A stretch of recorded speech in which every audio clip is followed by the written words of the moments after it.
It pops up on that. Rise and shine, it's a brand new day. Ken can take the stage, ready to play. Weekdays at 10, the cars and the scene. Coffee in hand, they're living the dream. Question in the voice, got the whole town awake. Bringing fire to the mic, make no mistake. Shows in the corner, spitting out facts. Dropping truth bombs, ain't holding back. Ken in the morning, feel the heat.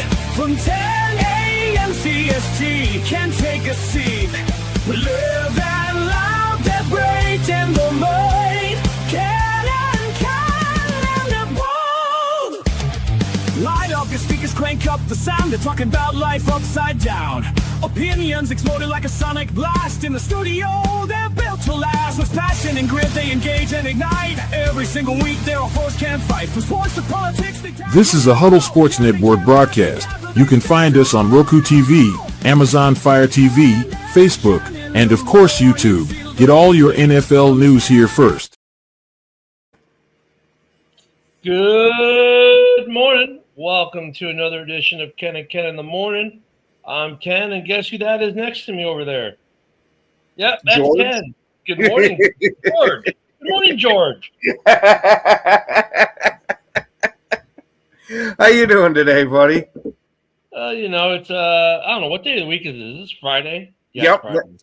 Yeah, it's what they call Friday for those of the people that have to work. So it's funny though because like that's not far off. Like the only reason I usually know what day of the week it is one of two reasons. Well, three reasons actually. One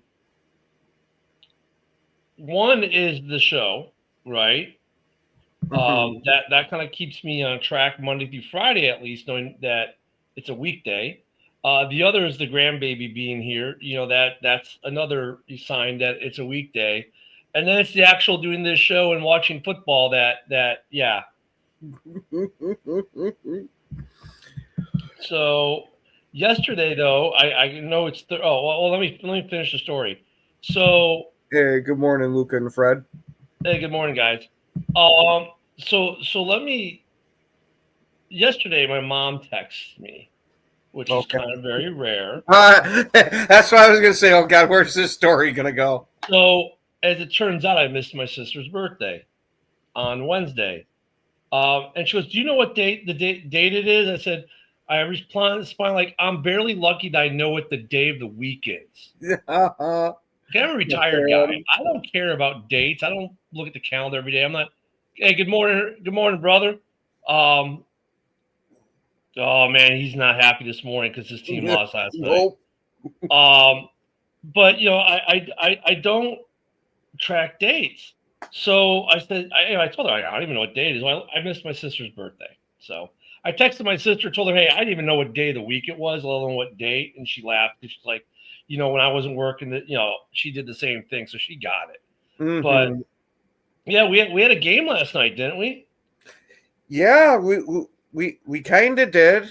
Somebody should have told the Steelers defense that there was a game, but other than that, we found out Aaron Rodgers in grandpa mode still has an arm because granted, it didn't work out, but he threw himself a hair shy of 70 air yards with a football at his freaking, yeah.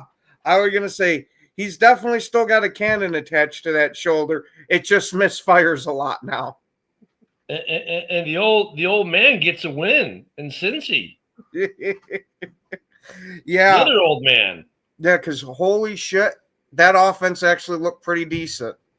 What's up there, Joe? Cincinnati won last night? Yeah. Wow. I mean, look, I think this is a game that a lot of people didn't watch because they figured, well, Joe Burrow's not playing. This is just Aaron Rodgers and company. You should just win this thing. Yeah, not so much. I was going to say, we found out that, maybe the problem wasn't fully Flacco out in Cleveland because granted, these are a lot more than competent receivers. These are damn good receivers. Well, I was going to say, he's got a lot different receiving weapons package here in Cincinnati than he did in Cleveland. Yeah, but he was doing so damn good for that offense that Al Michaels mistakenly called him Joe Burrow. Yeah. I didn't get to see the game. I was at a car dealership in Daly City all till like not late, but kind of late last night. I had to trade in my truck. Well, I Oh, didn't have to. I didn't have to. I chose to. oh, okay. What'd you get? S550 Mercedes. There you go. Jesus.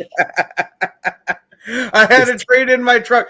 Like this is about to be some sad story, but I got a Mercedes. Oh, Well, it's a 2012. That- It's not brand new or anything, but it looks nice. Here, let me show you guys real quick. no, If you I don't was going to say you might if you as don't well mind show getting this off little the bitch football topic for just a second, I'll show you guys. Hey, I mean, you showed us your fence well enough. We might as well see the Mercedes. Yeah, exactly. Jamar Yeah, Chase, dude. 16 receptions last night. Jeez. Oh, shit. There you go. Oh, we must be at the edge of his internet. There we go. He's like, let me back up. That's a nice pretty one. Good. Yeah, dude, it's the AMG package too. So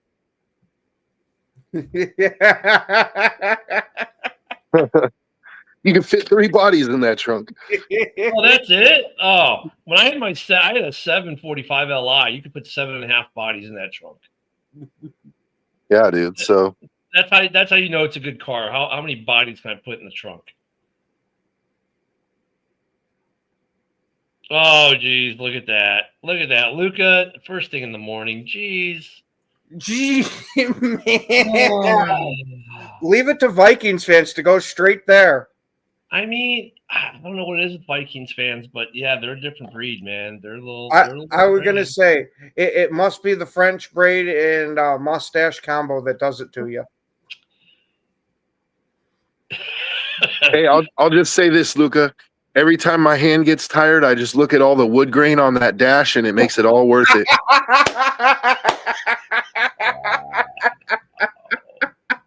Wow. Okay. So Bengals 33, Steelers 31. The Bengals go to 3-4. The Steelers do 4-2. They put 33 points up too. Wow. Oh, yeah. That's why I said there was a game last night. I just wish somebody would have told the Steelers defense. Dude, that's crazy. And so the Bengals, how did the Bengals defense play? Well, I'll give you some stat lines real quick. Aaron Rodgers was 23 of 34 for 249 yards, which was a 10.8 yard average. 4 touchdowns, 2 interceptions, 24.6 fantasy points. I take it they're using ESPN. If we go to hold on. Okay, if we go to Flacco, 31 of 47 for 342 yards, 11 yards per throw average. 3 touchdowns, no interceptions, 2 sacks, 26 fantasy points. He was a QBR rating of 108.6, by the way. Rodgers was a 103.7. So both of the old guys went and did it. Now, when it comes to receiving, Hey, I'm not from Wisconsin. We just wear people's skin in upstate New York. We leave the cousins alone.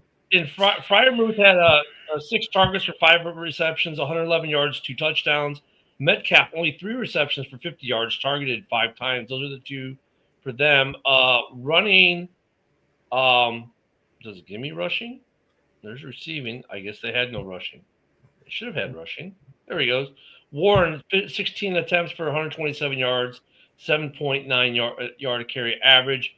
Defense, though, I mean, Damn, Warren averaged almost 8 yards a carry. yeah. Ooh. And then when you go to the Bengals side, rushing, Brown had 11 attempts for 108 yards. That's their rusher. Jamar Chase, 16 receptions. Let me say that again. 16 receptions for 161 yards, averaging 10 yards a reception with 1 touchdown. T. Higgins, 10 targets, 6 receptions, 96 yards. Yeah. Yeah, just yeah. Flacco lit the world on fire, dude. He had damn near 200-yard receivers. Like, I mean, total yards of offense: Pittsburgh 396, Cincinnati 470. What was Flacco's stat line? I didn't hear it. Flacco, or as some people were calling him, Flaccid, 31 of 47 for 342, 11-yard average, 3 touchdowns, no interceptions. He took 2 Damn. sacks. Had a quarterback rating of 108.6. Damn. Both quarterbacks super high ratings yesterday. I mean, it was a divisional game, but what All of a sudden, Joe Flacco's a Pro Bowler again. Like, well, here's the key of the game: 2 turnovers for Aaron Rodgers, none for Flacco. Right? So that's a turnover game. Flacco takes 2 sacks. Big freaking deal. It's like Bears fans, are getting mad. Oh, we don't get sacks. I'm like, I will take the turnovers over the sacks. 7, every day of the week and 3 times on Sunday, because that's about what they're averaging, 3 turnovers a game right now. I mean, would you want to say, like, the sack is nice? Yeah, sure, you set them back. But like we saw in Monday night's game, the Bears got a sack and they came right back and got the first down. But you take the turnover, there is no them getting a first down. You have the ball. First downs were pretty lopsided, though. Pittsburgh 19, Cincinnati 27. Cincinnati won every statistical category in this game except for the sacks allowed. I mean, yeah. Again, for this being a weird-ass season, who would have thought Grandpa behind that offensive line would put not let alone put up those numbers that would have made it through the second game. Pittsburgh's got some issues, man. I saw the one clip of Rodgers getting all pissy with the line after the touchdown celebration. I guess he got knocked over, and then he wants to knock his own guy out because he got knocked over. It's like, dude, come on, man. Yeah, we missed a game last night. Come on. If he gets knocked over, he might break a hip. You can see why he's so pissed off. Yeah. But look at it. Then DK got the ball straight taken away from him for one of those interceptions. Flacco, look at Flacco in Cincinnati. I mean, he's not Joe Burrow, but he looked like Joe Burrow maybe a little bit last night by the stat line. Actually, think about it. Joe Burrow's never been the most mobile guy, right? How do we know that it's not? How do we know that it's not Joe Burrow in a Joe Flacco mask? That's all I'm saying. It could be, but I mean, the way he found Jamar Chase and T. Higgins and like no interceptions, 3 touchdowns, 342. Those are Burrow-esque numbers. Like, here's the thing, though. If you look at the standings now, right? If you look at the standings for them, I mean, the records are the Bengals. They're 3-4 in second place. Steelers are 4-2 in first. The Ravens are 1-5. The Browns are 1-5. The Bengals, I don't think, are selling. Nope. After this win, they're in it. The Ravens, the Browns, they might be selling some stuff. The Dolphins, the Jets, they might be selling some stuff possibly. The Titans will be most likely. The Raiders could be. I'm looking at the 2-4 teams and 1-4 teams. I mean, those are the teams you got to look at. The Saints. Well, they can't sell anything because of the contracts. Yeah, I was going to say the Raiders are trying to sell Geno, but everybody already has their water boys for the year. Yeah. Oh, well, they're trying to sell Jacoby Myers, actually. But think about this. The Bengals are 1 game out, and they now own the tiebreaker on the Steelers as of now. They have 1 more game, obviously, with them. Who the hell would have saw that after the Burrow injury? Well, I think that's it. We all said after the Burrow injury that, okay, they're done. The Bengals are cooked. Mm-hmm. And then comes Pittsburgh and says, well, hold our beer. Well, let's give everyone else some hope and screw everyone's hopes and dreams up and show that we still don't know what the hell we are. And our our awesome defense isn't so awesome. But I don't know. To me, the biggest story in that division is how hard the Ravens have fallen. Yeah, I know Lamar's hurt; he's not playing. But dude, 1-5. Like, when was the last time they'd have to win out? They'd have to win out. I don't know if I've ever seen Baltimore be 1-5. I can't remember a single season where they were 1-5. Because there's a major difference between this year and all the rest of the years with Baltimore, and it's not Lamar Jackson being injured; it's their defense has gone into the toilet. The defense does have quite a few injuries, but I don't know what the hell happened. They almost look lost out there on the So field. here's the one good thing. Okay, the Ravens are 1-0 in the division, so they got 5 more division games. Let's say they wipe the division. Let's say they run the division. Well, that puts them at 5-5, right? If they run the division, that's a big if, right? But let's say they That puts them run at the division. 6-5. Actually, Yeah, No, they have oh 5 yeah, more no, games. oh they got 5 more games. Yeah. My bad. 6-5. Thank you. That's assuming they could do that, and they still got. I mean, Luca, I'm sorry, the Ravens are cooked, man. With their schedule, they're cooked. They still got the rest of the NFC North. Oh, that's right. Well, hold on a second. They will beat the Vikings because Lucas says they have a chance. So that means they're going to beat the Vikings at least. So maybe if they run the divisions and beat the Vikings, maybe they have a shot at a wild card in the AFC. They need But Lamar back like yesterday. the AFC North is and it Ray wide? Lewis. I don't know. Is the AFC North wide open, guys, or is it a 2-dog race? I'm kind of thinking it's a 2-dog race. Yeah, I was going to say Flacco actually might be playing himself into the Hall of Fame because let's not forget he took Cleveland to the playoffs a couple years ago when everybody thought they were dead. If he brings Cincinnati to the playoffs with that run that he had when he was with Baltimore, that might be enough. Flacco, well, he's got a ring. He's got career numbers too. Like he's probably in the 40s as far as passing yards. He's got, or if not in the 40s, he's got to be in the high 30s at least. I'm thinking he's played like 13 seasons or more. So okay, so here's the thing. He came in the league in 08 with the Ravens, right? Was there for 10 years. Then he spent a year in the Broncos, a year with the Jets, a year with the Eagles, went back to the Jets, said I'm going to retire. Cleveland said no, get off the couch, brings him back. 24 with the Colts, 25 and 20. Well, 25 he's been with the Browns and the Bengals. He's a Super Bowl champion, Super Bowl MVP, NFL Comeback Player of the Year. Those are his. He's got one NFL record, passing touchdowns in a single postseason, 11. Where he's tied with someone for first. And that was in 2012.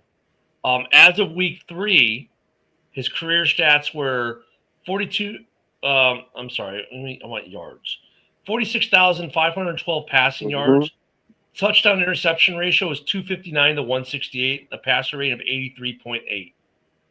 61.6% on a career through week 3 for a completion percentage. But let me pull up his current stats. That should be updated. If they are updated, they should be. You would hope so.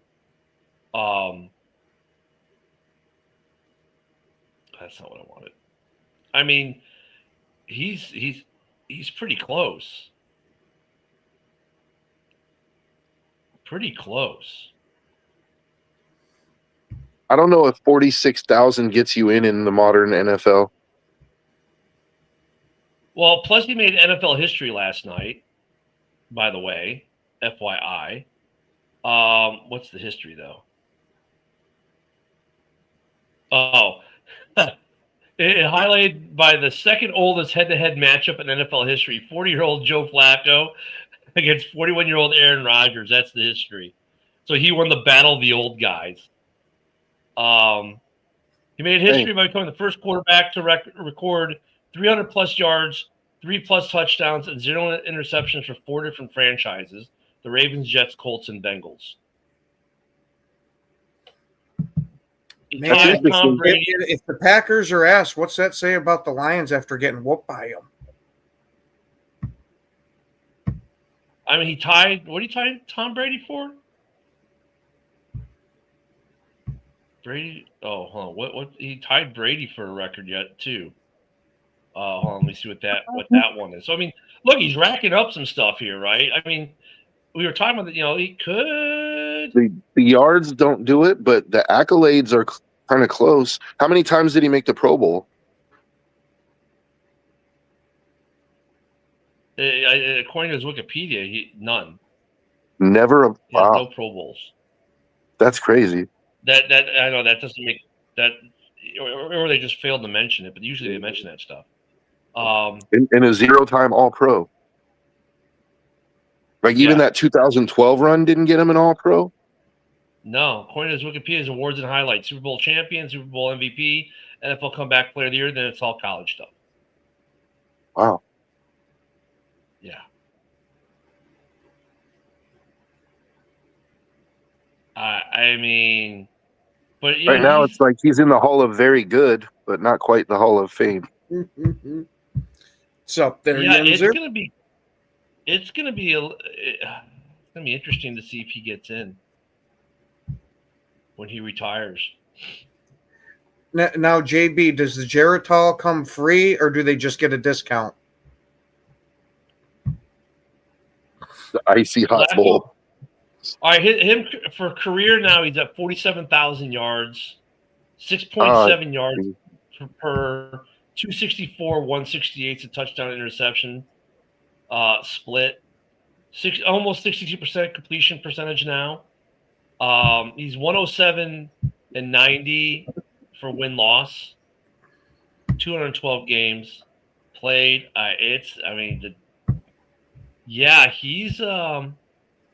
He's gonna be interesting when it comes time for Hall of Fame consideration. I was gonna say, don't forget when he was going on those playoff runs, there was that question: is he elite? Well, all right, he was voted in twice but declined. Okay. Playoff Flacco is elite. Playoff Flacco is elite. Like, so, I mean, but that's a question. Like, look at his Super Bowl win, of course, is with Ray Lewis, and people say, "Oh, the defense." But no, Flacco. That was a year that really the offense at times carried that Baltimore team. So, Flacco is going to be interesting. So, do we see two? It was last night 2 future Hall of Famers. I mean, Rodgers is going to be a Hall of Famer just based off his MVPs. Forget his one lone Super Bowl win, because that by itself doesn't do it. No, I mean, look, if he didn't have the MVPs, if he just had the one Super Bowl and no MVPs, Rodgers would be a tougher argument. But he's got, 3 MVPs, so he's probably a lock. Well, even if you took out those MVPs, his numbers still bear it. He's not in the 55, but you know what, though? He's not one of the 5, believe it or not. Rodgers is not one of the 5, I don't believe. He's just outside of it. He's close. He's close, though. So but he, like I said, he would be. He's a good argument. Like, he's going to get in. We know that.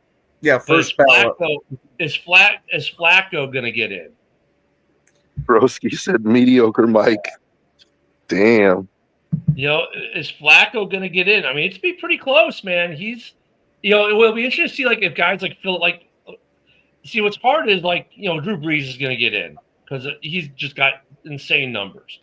But when we start looking at some of these other quarterbacks, Eli still isn't in. Is Phillip Rivers going to get in? I mean, it's, oh, Jesus, JB. Oh, my. I think Rivers has to get in because one of the criteria for the at least for the press when they vote is was he a top 5 player at his position for at least a 5-year stretch? And I don't think anyone could argue that Phillip Rivers wasn't a top 5 quarterback for most of his career. Yeah. Stafford's going to get in. Yeah. Yeah. Stafford's going to get in. I think Flacco gets in. Especially for this latter half of his career, this revival he's had the last couple of years. What he did in Cleveland when he came back started, but look, even this year, you can tell what a difference maker he is. Like, he beat Green Bay with Cleveland. Their only win. He should have.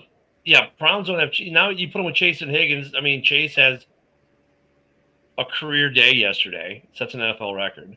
I don't know, man. Yeah, he'll go in as a Ram because that's where he got it. I don't know. He might go as a Ram. Yeah, I was going to say it wouldn't shock me if he did. It wouldn't shock me either way. He may have both teams. I was going to say you can't put Flacco and Dilfer in the same sentence. Doesn't the NFL let him? But the NFL lets him have. Yeah, well, we'll see who the Hall of Fame puts him in. Because I don't think the player has a choice anymore. Yeah, dude.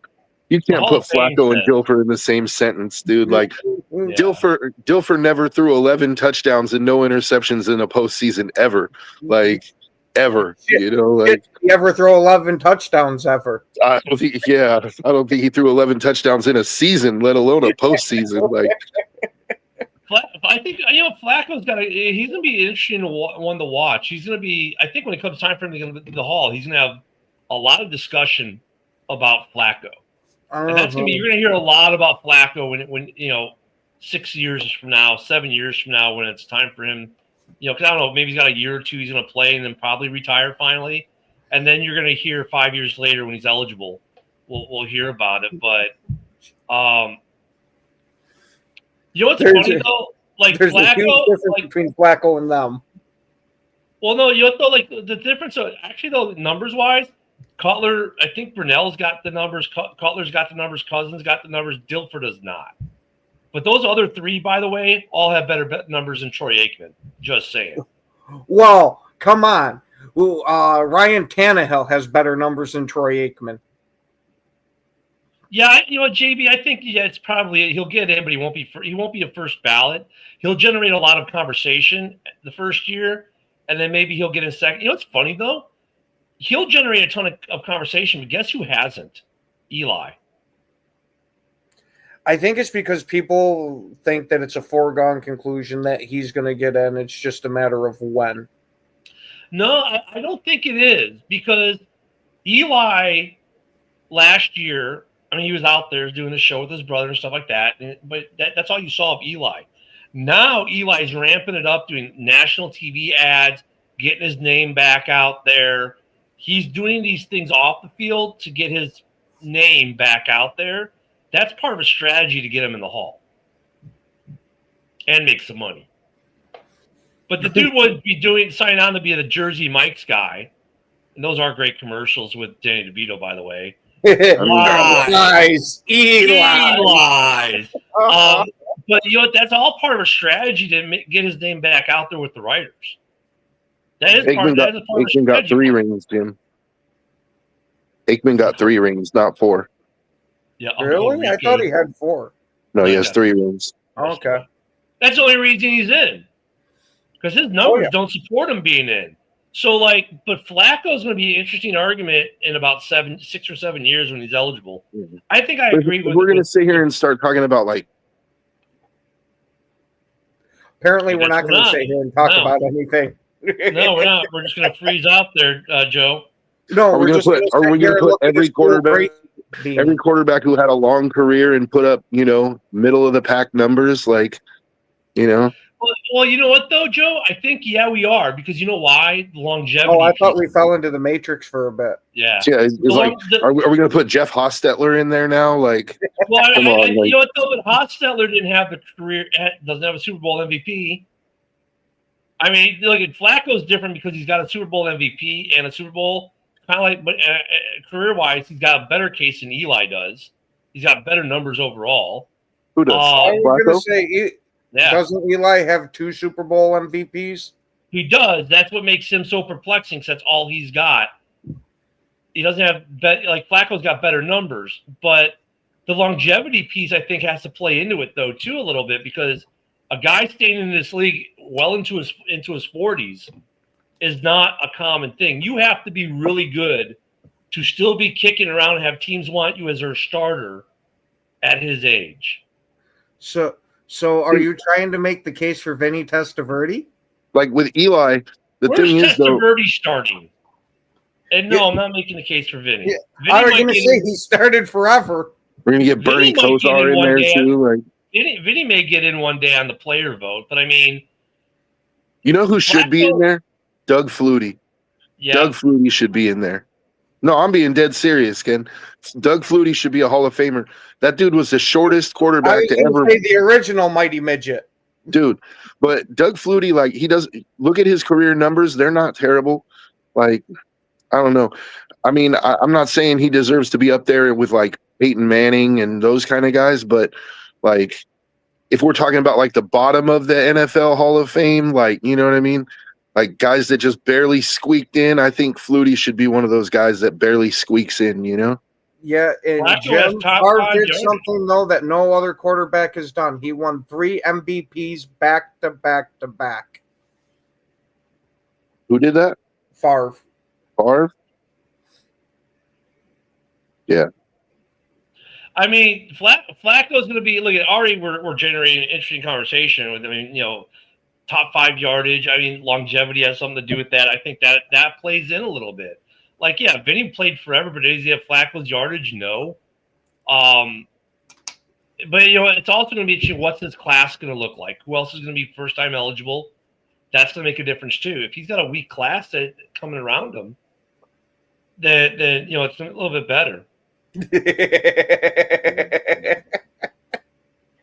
Shit, I mean, didn't Pittman play a shit ton or a long ass time yeah, too? but I mean, but Brad Johnson once again doesn't have Flacco numbers. No. I mean, Brad Johnson is like a step above Gopher. I would put him like Flutie, like not even a Flutie, but he has a Super Bowl, so he gets a little bit above Flutie because of that. But I mean, look at guys like Donovan McNabb, for example. No ring, but Donovan McNabb had a great career, dude. Like phenomenal career. Phenomenal career, and I don't know what his numbers look like because he didn't have like the longevity that a lot of guys have. I think he played like 10 seasons maybe, but Flacco is going to be an interesting case. I think a lot of it depends on his class, but having the ring with the Super Bowl MVP and his yardage and everything else is going to be interesting. And it's not like he has a bad record. He has a pretty good overall record. His touchdown interception ratio is pretty good. He's going to be interesting. But let's talk about some other future Hall of Famers. So we've got a bunch of games this week. Speaking of future Hall of Famer, Stafford is going to Duval. That was a bad Duval. Sorry, guys. Rams at the Jaguars. I was going to say, did you stop moonlighting as the head coach? Holy shit, that sucked. Yeah, Rams at the Jaguars' second home in London Sunday morning. And Puka's out for that game. And Puka's out. The Rams are 3-point favorites. I'm going Jags on that one. Dude. No Puka, no victory. You know what? I'm going to go Jags. I said Rams the other night, but I'm going to go Jags today. I'm feeling the Jags, but Devontae will have a resurgence game, but it won't be enough. And Stafford will do Stafford things, but they'll fall just short. And they'll drop the 4-3. Well, Luca, that's why I have you around, because you're the guy who does the meth and says Duval, because I don't do it. This is my one drug right here, and it's sponsored by the U.S. Army. Hey, that's one of two. Don't forget nicotine. Yeah. Duval. All right, so that's that game. Now comes Jesus. A surprising team, the 3-3 Carolina Panthers at the 0-6 New York Jets. Carolina. Yeah, I mean, got to go Carolina, but I'm just wondering, like, when are the Jets going to get a fucking win? Jets. When are the Jets going to get a fucking win, dude? Like, this is the week, baby. This is the week. I don't know. I'm gonna take the Jets because look at man. I don't see it. I hope they don't go 0-7. I'm taking the Jets just for their fan base's sake. Dude, I know a bunch of Jets fans. They don't expect to win shit ever. That's why they got so mad at the Aaron Rodgers trade, because it gave them hope for a little bit, and then it went back to life as a normal Jets fan. I'll tell you what, though, the Jets have been so close in so many games. This is going to be the game. They're going to get that lucky bounce this weekend. This will be the game they get blown out in. You know why? Because Aaron Rodgers lost last night. That's why. All right, 30-0 Panthers. Here's a game that could be a trap game. Patriots at Titans. No, I expect the Patriots to walk away with this one. The Titans are an absolute disaster, number one, and they just fired their head coach. They're going in with an interim head coach. I get the trap game angle, but it's, to me, there's just too much dysfunction, especially just firing your head coach last week. I don't think they come out and get a win. I'm taking the Pats, too. I'm just saying this could be a potential trap game. Yeah, no, I hear you. I just think there's too much dysfunction. This next game, the home team is 11.5-point favorites. Let me guess, Kansas City and the Raiders? Yep. Yeah. Ooh, But because 11 we and a have a half points. tradition of not liking the Chiefs in this room, and that knowing that the Chiefs are going to be sucking the ref's nut and then paying him, I'm going to take the Raiders to be an upset. Why? Because I hate the Chiefs. Yeah, You're losing as unfortunately, any, I guess. I want my pick'ems to be as close to right as possible, so I'm picking the Chiefs. I'm going Raiders, man. I think Yeah, they're going to it's not run like we're keeping Ashton a Genty. scorecard here, Ken. We haven't kept the scorecard Yeah. here. I mean, I don't know what you're talking about. I think But the Raiders are going to run Ashton Genty right down Kansas City's throat, yeah, dude. I hope they do. I mean, look at you, Ken. You're right. The Kansas City, the way they played last 2 weeks, yeah. But you know what? Fuck Kansas City. And their barbecue sucks too. Yeah, them fighting words because it does suck. I'll take Broski's Charlotte barbecue over Kansas City's barbecue any day of the week. Oh, yeah, I The next, forgot. Broski's in Charlotte. So they got that whole hog barbecue over there. yeah, they got some good barbecue there, man. And they're veteran friendly. The next one's gonna be interesting. 3:05. It's a 3:05 start for you Central Time Zone guys. The 5-1 Colts at the 4-2 Chargers. Chargers had the Ooh. line by a game and it's a game by a point and a half. So obviously there's not much faith in the Chargers in the betting line. What do you think, Ken? Chargers Colts. Oh, I'm going Colts. Danny Dimes is playing out of his mind. I don't care about the whole Indiana Jones thing. He will forever be Danny Dimes to me. Yeah, whatever. Give that some bitch a roll for all those dimes he's going to be spreading on the field. What do you think, Joe? You said the Chargers are 4-1 or 4-2? 4-2. 4-2. Yeah. 2-game losing streak. See, the 2-game losing streak makes it. I don't see a way that Harbaugh drops 3 straight, dude. I think they upset him. The Colts are playing really well, and the Chargers are not. But I mean, that's got to change at some point. You would think like the Chargers are too good of a team to not to keep losing like this. So they do have a lot of injuries, though. That's the thing. Is like. Well, that's what I was going to say, Joe. If you look at the last 2 games, the problem's been the offensive line, but the Colts' defensive line isn't known to be a game wrecker, so to speak. So that's why I'm going to go with you. I'm going to go with the Chargers in this game because I think that defense is good in Indy, but not good enough to wreck it for the Chargers, like New York's was at home. Speaking of New York, the upstart New York Giants with Jackson Dart, who can't seem to win on the road because he got blown out by the Saints at home, goes to Denver, coming off a big game. Denver's a 7-point favorite. Right now I actually trust New York Giants offense more than I do the Denver offense.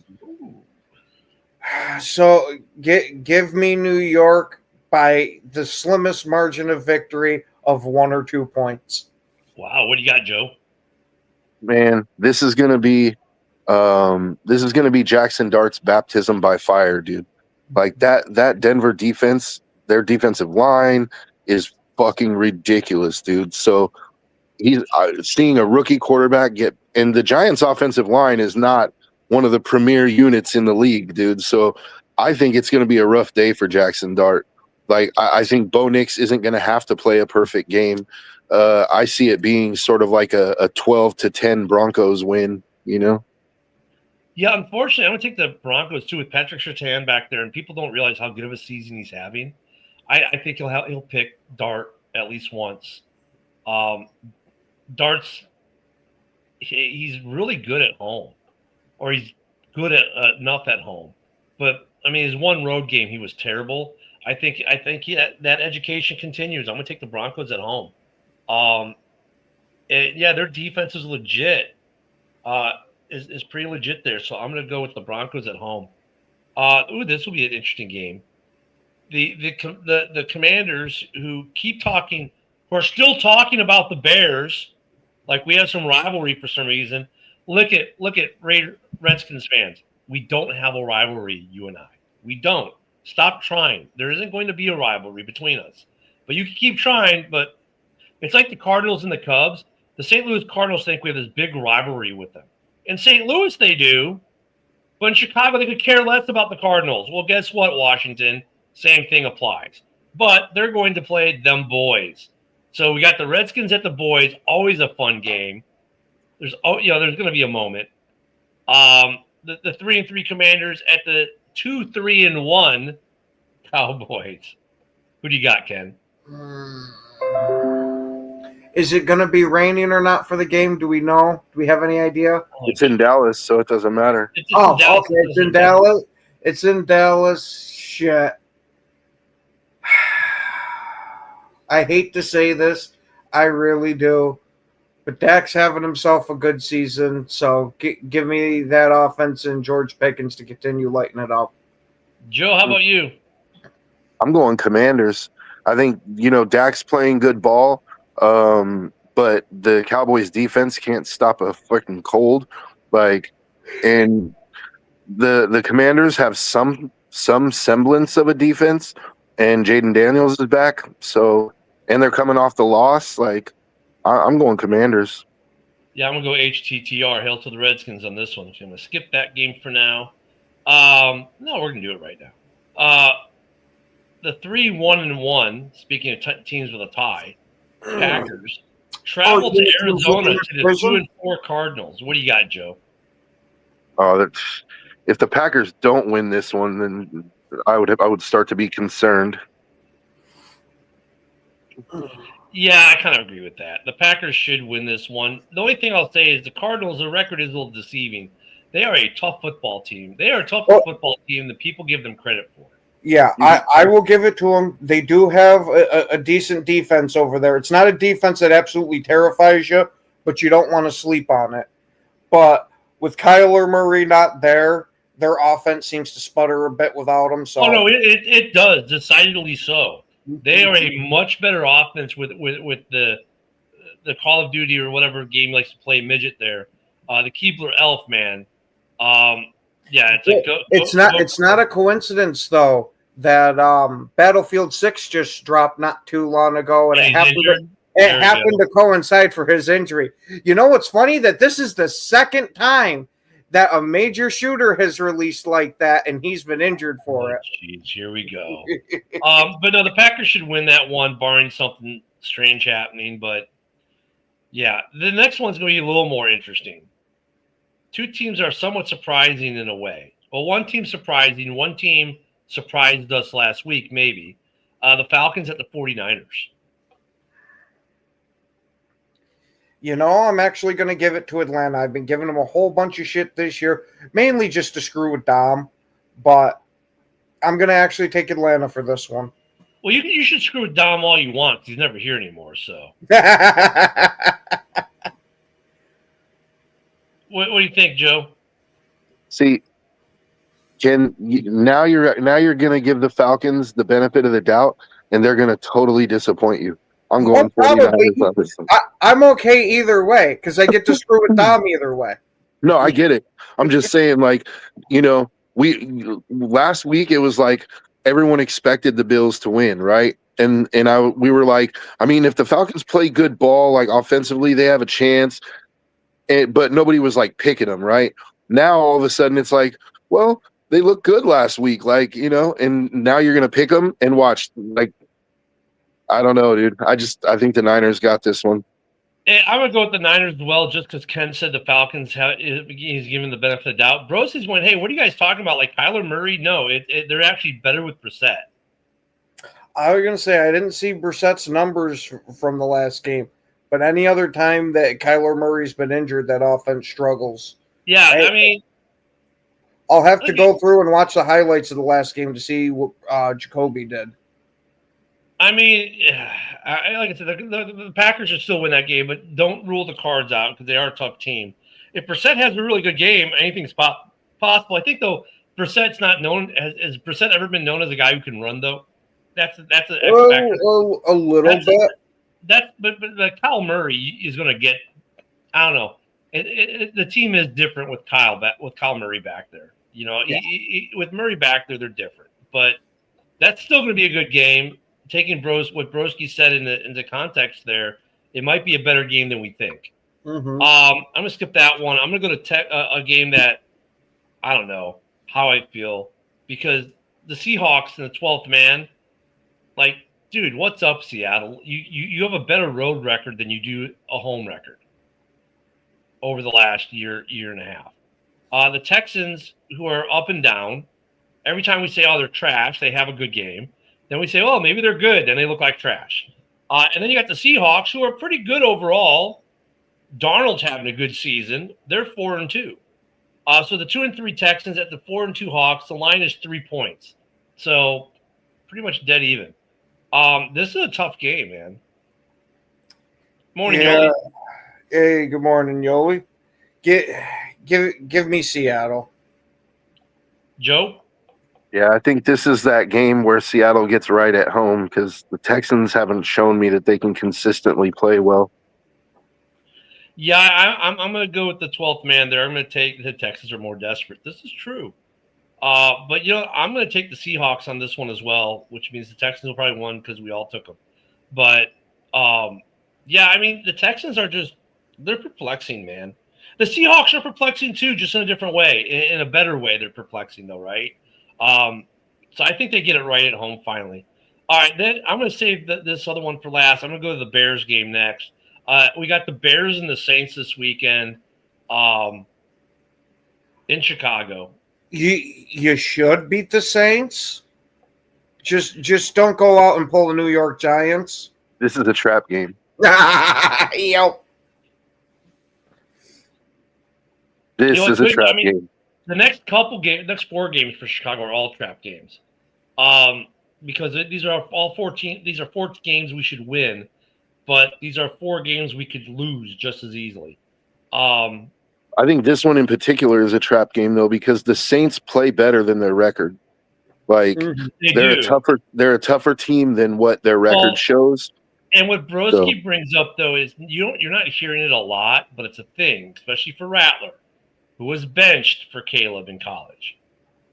So there's a little bit of a revenge aspect there for them, right? And then you've got the revenge aspect for our defensive coordinator who was their head coach and fired. So there's a lot of good storylines with that game. But you're right. For all the crap we give the Saints, and for as bad as we thought the Aints were going to be this year, they're playing pretty tough. Now, look, the win against New York, I mean, it was a rookie quarterback, first game on the road. He played like a rookie quarterback for the first game on the road. Okay. The Bears should win this, but be careful. It could be a trap game, especially if they go thinking we're going to win by 30, and all of a sudden it's a close game at the end of the first half. It's going to be interesting. But that game could be a trap game. But I'm going to take the Bears as well, obviously. Bear down. The last game I want to talk about this morning, first off, I hate this dual Monday Night Football thing again. Do they think they get better ratings by doing this? Because here's the thing, too. The games, now this week at least the games are 3 hours apart. Last week, you got through the first quarter, and then the Bears-Commanders game started.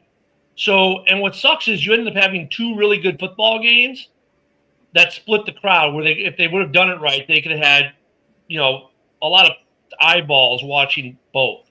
But they did it. This week they were smarter. Texans Seahawks is the late game because it's on the West Coast. That makes a little more sense. So it's at 9 p.m. Central, which is really late. Think about if you're on the East Coast, that game starts at 10 p.m. Yep. Yeah. Who's staying up to watch that thing till 1 o'clock in the morning? Not that game. No. The early game is a 6 p.m. Central start. Oh. Hold on. Let's see. If the Bears don't get turnovers, they won't win. But you got the Bears winning. Bears are doing really well in the turnover thing, 2.8 a game.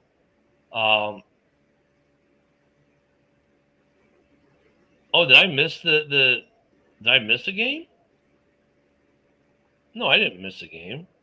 Vikings at Philly, or I think it's Philly at Vikings. Yeah, we didn't pick that game. Oh, I'm sorry. I'll go back then before I do this other game. I'm sorry. Well, thank you, Luca, for bringing up your pathetic team. The Eagles at the Vikings. Yeah, they're the second Ginger Jesus. The line on this one it's Eagles by 1.5 at the Vikings. Really? Ginger Wow. number 2 is going to lose to Philadelphia because they're going to do 40 tush pushes in a row. I'm going to go look. I think there's issues. There's some strong issues. There's something going on in Philly, right? I don't know what it is, but you have a player retired all of a sudden midweek. Another one of their star players demanding a trade, and of course has a big week after he demands a trade last week. But I think there's some issues there. But even with those issues, the Vikings have been underperforming in some aspects this year. Even that week 1 Bears game, honestly, look, they should have beaten the Bears by a lot more than they did. The Bears should have never had the lead we had in them.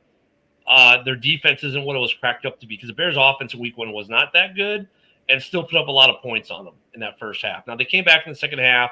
JJ had a good second half. The Bears, fell apart. I got it. Week 1, game 1 of the new everything. But really, the Vikings haven't impressed me much. I'm gonna have to go with the Eagles, but I think there's some dysfunctionality there. But winning cures all. So if the Eagles can keep finding ways to win, they'll win. And I mean, was it there or what? 2-game losing streak? No. Yeah. They won last week, didn't they? Are they on a No. 2-game? Yeah. They're Yes, they are. So I think they right the ship. I'll say this though: it's going to be a close game. If the Vikings win, we might see the Eagles implode. If the Vikings win, let me just say, my buddy Rock, that does the afternoon show with me, will never hear the end of it. Especially if that skid continues and they get swept by the Giants. Mm-hmm. Yeah. I think the Eagles get right on this one. I just don't trust Carson Wentz. That's the thing. Like the Eagles defense, the Vikings defense is pretty good, but I just don't trust their defense. I don't trust Carson Wentz. Even Luke is taking Philly on this one.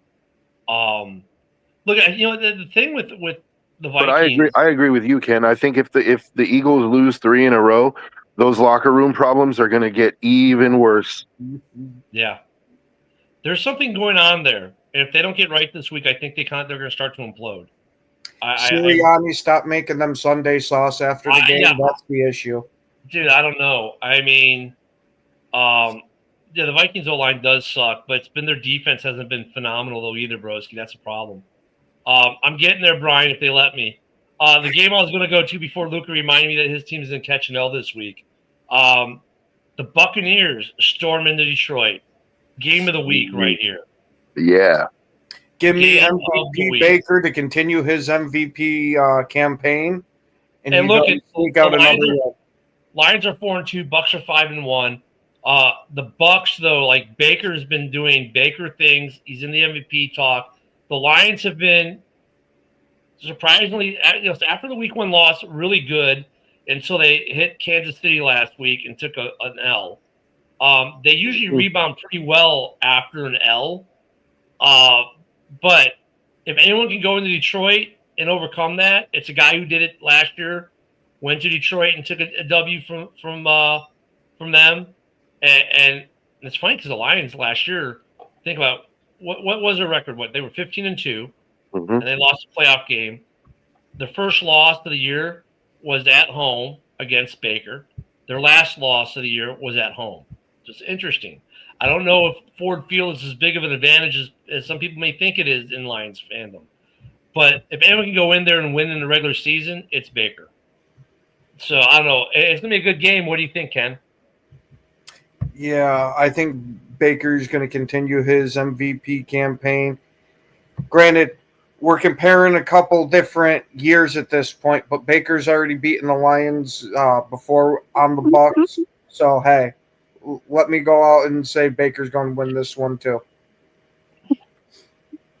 What do you got, Joe? Oh, Fred's trolling.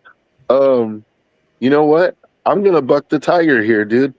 I think Baker's been playing phenomenal, and you're right. If there's any team that can go into Detroit and do that, it's Baker. He already did it last year.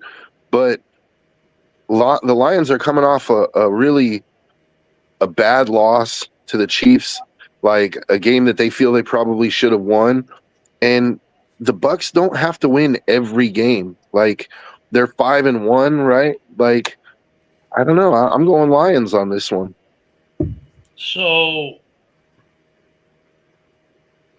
let me look at one more thing here real quick. Hold on. The spread in this game is the Lions by 6, by the way. That's a crazy spread. It is, well, because of injuries. And that's what I need to let me pull it up real quick. We got a moment. Let me try to pull it up.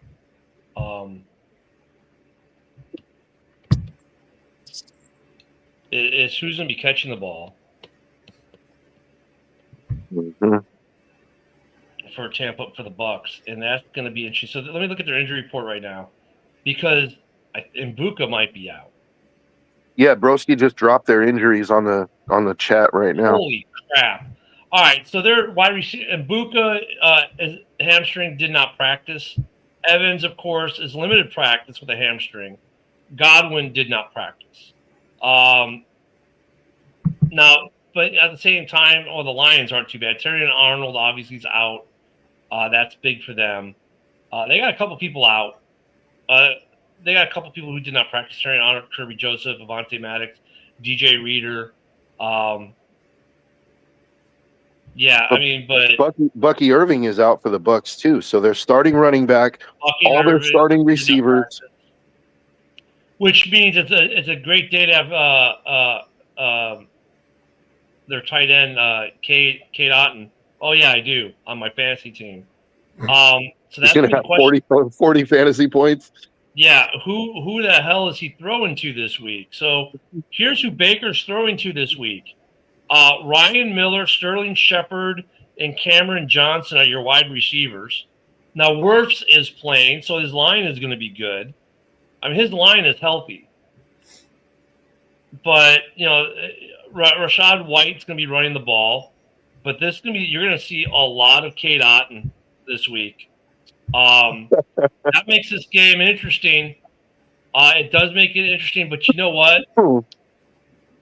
Just because they like to say, because the way JB liked to used to end shows with his sponsors, I'm gonna go FTL on this one and go with the Bucks. Because you know what?